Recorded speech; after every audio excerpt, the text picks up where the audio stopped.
చాలా మంది ఏమంటున్నారంటే తెలంగాణలో అయితే గెలవలేడు, ఏపీలో అయితే తెలంగాణలో ఆయనకి సపోర్ట్ లేదు అంటున్నారు. యాక్చువల్గా సపోర్ట్ లేదని కాదు, తను ఇక్కడ పోటీ చేయడానికి అంటే నాట్ డూయింగ్ ఎనీ కాన్వేస్, ఇక్కడ ఏమి మీటింగ్స్ ఇలాంటివి ఏం చేయట్లేదు. ఆఫ్ కోర్స్ నిజంగా చెప్పాలంటే ఆంధ్రాలో కన్నా తెలంగాణలోనే ఎక్కువ సపోర్ట్ ఉంది పవన్ కళ్యాణ్కి.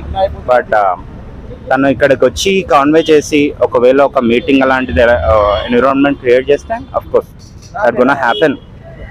ఈజ్ అన్ ఎవల్యూషన్, లైక్ ఎట్లా అంటే అప్పట్లో తెలంగాణ రావడానికి ఎంత ఎవల్యూషన్ జరిగిందో పవన్ కళ్యాణ్ కూడా అంతే. రోజా గురించి ఏమైనా చెప్తారా? Roja she might did the needful, అంటే నగిరే ప్రజలకి తెలుసు ఏం చేసిందో. సో అక్కడ ప్రజానికన్నా అడిగితే తెలుస్తుంది, మనకైతే ఏం చేయలేదు.